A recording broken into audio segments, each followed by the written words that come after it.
नमस्कार, one India Hindi में आपका स्वागत है। मैं हूं राहुल पांडे।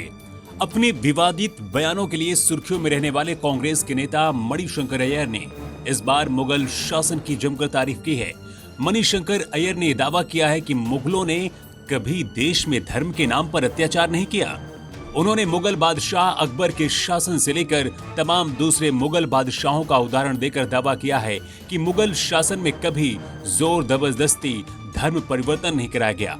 अय्यर ने कहा है कि भारत में रहने वाले सिर्फ हिंदू ही भारतीय हैं, बाकी सब मेहमान हैं। राहुल जी ने हाल में 2-3 दिन पहले ये कहा कि हिंदू धर्म और हिंदुत्व में अंतर है, तो मैं उसके साथ जोड़ना चाहता हूं कि अंतर ये है कि हम जो हिंदू धर्म पर विश्वास रखते हैं, हम 100% भारतीय हैं। हम सारे जो इस देश के बाशिंदे हैं, हम उनको भारतीय समझते हैं। और चंद लोग हैं हमारे बीच में जो आज के दिन सत्ता में हैं, जिनका कहना है कि नहीं, 80% भारतीय जो कि हिंदू धर्म को मानते हैं वही हैं असली भारतीय, और बाकी जो लोग हैं वो गैर भारतीय हैं और हमारे देश में वो रह रहे हैं तो बस मेहमान बनकर वो रह रहे हैं, और जब भी हम चाहें हम उनको निकाल देंगे इस देश से। और उनका बस एक कर्तव्य बनता है कि जो पथ पर हम निकले हुए हैं उसी पथ पर वो भी निकले। इस जो भारत की विविधता है वो शायद जवाहरलाल नेहरू से ज्यादा और किसी ने नहीं समझा। मणिशंकर अय्यर ने कहा है कि सत्ता में बैठे लोगों को सिर्फ देश के 80% लोगों की चिंता है। उन्होंने कहा कि सत्ता में बैठे कुछ लोग केवल हिंदुत्व को मानते हैं। ये लोग सोचते हैं कि जो हिंदू धर्म को माने केवल वही भारतीय है और बाकी लोग गैर भारतीय हैं, जिन्हें जब वो चाहें देश से निकाल सकते हैं। लेकिन अय्यर राहुल गांधी के जिस बयान को लेकर बात कर रहे हैं, चलिए आपको राहुल गांधी का वो बयान भी सुनाते हैं। Today, whether we like it or not,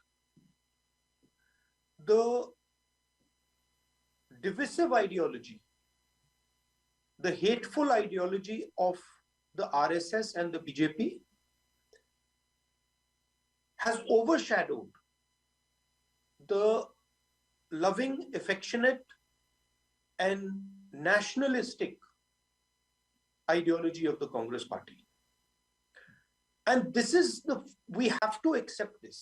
We can no longer not accept this. Our ideology is alive.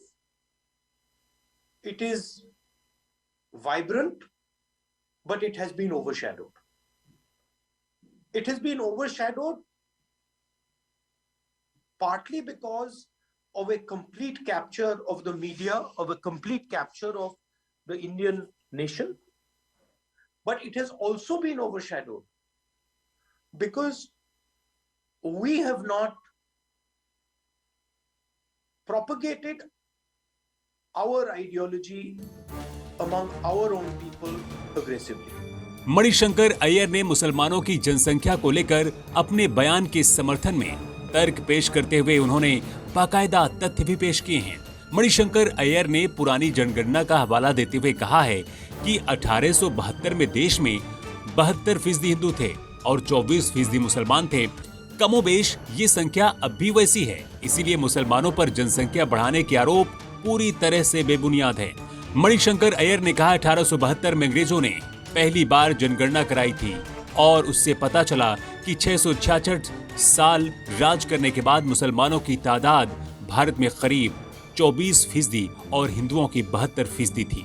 Manishankar Iyer ने कहा कि आंकड़े बताते हैं कि बहुत ज्यादा फर्क मुसलमानों की जनसंख्या में नहीं हुआ है। इस खबर में इतना ही। ज्यादा अपडेट्स के लिए आप बने रहिए वन इंडिया हिंदी के साथ।